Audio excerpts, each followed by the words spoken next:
Ultimately, sports are reliant on hope. Whether that be from fans, coaches, or management, all of them come together in hoping that landing one last final piece to the puzzle will change their franchise and bring them a championship. When it comes to the position of quarterback, there is always an idea that follows them whenever they join a new team, especially the legendary ones. Media outlets roar about how they're going to shock the rest of the league, and because they're in a new environment, a new team, and even a new jersey, many fans believe that they're going to remind everyone of who they once were. But in the case of Russell Wilson, things couldn't be more far off. Hello everyone, and welcome back to another video here on DNA Sports. Today we're having an honest and maybe overdue conversation about Russell Wilson, someone who has had a Hall of Fame career, especially during his time in Seattle, which is a time period that I'd argue has actually become underrated because of just how bad the situation in Denver eventually became. If you enjoy thoughtful and real football content, make sure to like, comment, and subscribe. So without wasting any more time, let's get right into it. In order to fully understand the gravity, so to speak, of the collapse in Denver, we need to first start by taking a look at Russell Wilson prior to the trade, as well as how the Broncos were doing. First with Russ, when he was at his best in Seattle, he was nothing short of must-see TV. I think the first issue that we can see come up in his later Denver days is the fact that he was the type of quarterback who was most dangerous after a pass rusher broke free. Russ wasn't so much of an improviser, but more of an extender, if that makes sense. We've talked about this archetype a lot on the channel, but when the play breaks down, Russ was comfortable, composed, and with his cannon of an arm dissecting the third levels of opposing defenses with moonballs that would become synonymous with his style as a quarterback. In a Pete Carroll offense that Wilson eventually became a master of, Marshawn Lynch would pound the ball up the middle and force defenses to commit to the run.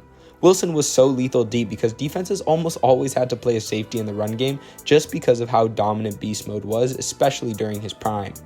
An example of this is that in Wilson's first 5 seasons, the Seahawks were top 5 in rushing attempts every single year. As the offensive coordinator, Darrell Bevell loved to run play action, and with Wilson's small mobile frame, he became elite on bootlegs, deep dropbacks, and was a master of fooling the defense in general.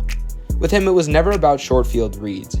He was able to process the full depth of a secondary basically every single play, and he would pick apart one-on-one matchups and the open space that created as a result of his movement outside of the pocket. The offense Wilson played in wasn't a spread it out and pass 50 times a game type of offense. It was a low volume, high leverage offense, and that's exactly where he shined. Darrell Bevell rarely asked Wilson to pick apart complex zone rotations or beat man coverage with quick rhythm passing. The offense didn't rely on timing throws that much or hitting receivers in stride over the middle the way someone like Drew Brees would, which eventually becomes very relevant. Carroll's offense and Bevell's offense was fantastic at playing into Russ's hands and letting him improvise when needed. They kept the route concepts pretty straightforward and kept the defense honest while punishing their mistakes. In many ways, Pete Carroll is known for running an old-school system, but in the case of Russ in Seattle, it actually provided some sort of modern-day cover for a quarterback who was electric but limited in ways that a lot of fans didn't really realize at that time. The problem is when he left that system, he had to become something else, and that's where things really fell apart. When Manning left Indianapolis for Denver, many fans were confused about how he would perform after all of the surgeries and injuries. Denver's identity at the time was that of a scrappy underdog, who somehow managed to come back from certain defeat in the last 2 minutes of the game whenever the crowd begged for Tebow time. They were the ultimate wild card, figuratively but also literally. The Broncos boasted competent receiving rooms, fantastic defenses, and great O-lines, but they were limited season after season to early playoff losses, if they could even get that far. When Manning came in, the difference was seen visibly. A team that used to thrive off the chaos was now ran by perhaps the most orderly quarterback of them all, the Sheriff. Manning's time in Denver was nothing short of legendary. His 2013 season was perhaps the most dominant offensive year ever, with records that still have not been touched despite seasons now having a whole extra game. Eventually, he would finally get to raise the Lombardi Trophy while riding off into the sunset on the back of a phenomenal defense that carried an older, less effective version of himself to a Super Bowl victory in his final game. But what ensued after would end up being rough for Denver. Trevor Siemian, Paxton Lynch, Brock Osweiler 2.0 again, Case Keenum, Joe Flacco, Drew Lock, and Teddy Bridgewater. 7 quarterbacks, 6 offensive coordinators, and 3 different head coaches. The Broncos would enter the quarterback carousel of hell. The receiving room was promising, but without anyone to distribute, talents came and left until the Broncos finally decided to change their fate again and climb the way out of the hole that they had dug themselves into. When the Broncos hired Nathaniel Hackett in early 2022, that was supposed to be the spark to their new fire, particularly due to his ties to the newly available Aaron Rodgers. After all, Hackett was the offensive coordinator during both of Rodgers' MVP seasons, and everyone around the league understood immediately that it wasn't only a move to sign him as a coach, but also to sign the connections that he had. On paper, Denver was trying to recreate a signing as pivotal as when they brought in Manning. Hackett brought with him a shotgun-heavy offense full of quick reads, passes in stride, and controlled dropbacks. For Broncos fans, it seemed only a moment away. Eventually, Twitter and ESPN would erupt with the news that they'd been waiting for this entire time. The team had a top 5 defense the previous year, and with lots of young promise, cap room, it seemed inevitable. But when Rodgers decided to stay in Green Bay, that plan collapsed quick. Suddenly, the Broncos were in Plan B mode. They sent a barrage of picks and a hell of a lot more money to get Wilson, but Hackett's lack of experience became obvious. Beyond all of Wilson's struggles and an offense that clearly wasn't designed for him, Hackett struggled as well as a coach in about every way possible. He let down fans all season long when it came to clock management. Even calling the right plays became a very difficult task. They had a hard time snapping the ball, and Denver became prone to wasting timeouts or even picking up play clock violations in the red zone at important moments during games just because Hackett was not really ready for the weight that was placed onto him. The breaking point came on Christmas Day in front of a national audience when the Broncos were blown out 51-14 by a Rams team that had already been eliminated from playoff contention. Not only did the Broncos lose on paper, but they were also just embarrassed.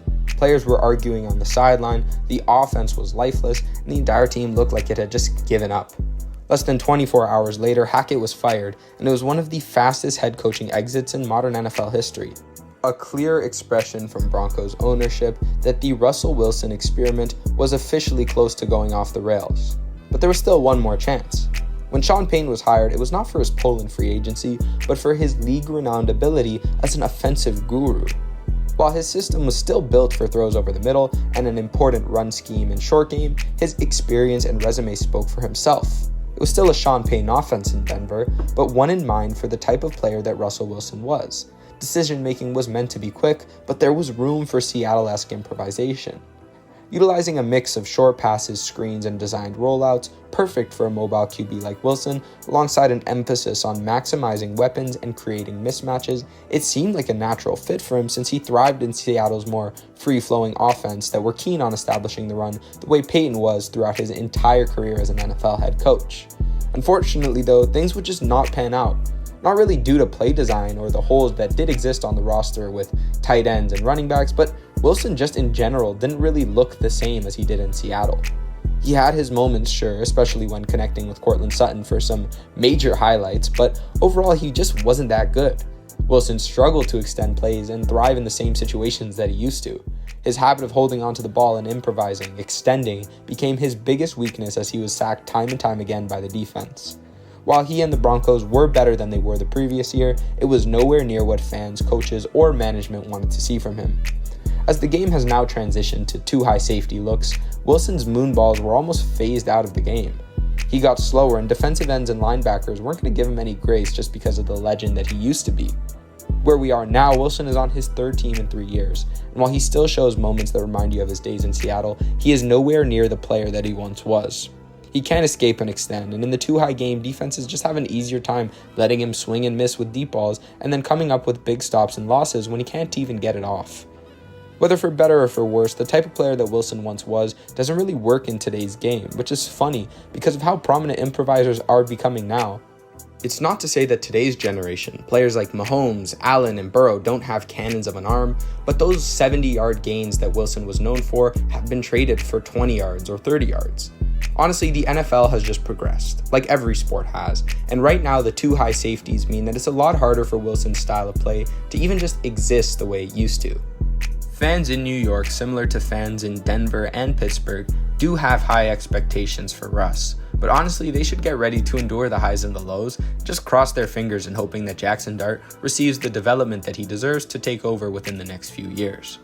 Wilson showed Denver and Payton that the team was not just one quarterback away. As they continue to now strengthen their defense and offense, especially signing a tight end, which the team has not had the luxury of having in years, Bo Nix has become the clear guy going forward, and Wilson's years in Denver remain a disappointing lesson. Thanks for watching DNA Sports, and make sure to like and subscribe, as well as let us know your thoughts on this video in the comment section below. We are still trying to figure out what content works, so not only does your support mean the world, but it also just helps us make better videos in general. Catch you in the next one, and we hope you enjoyed.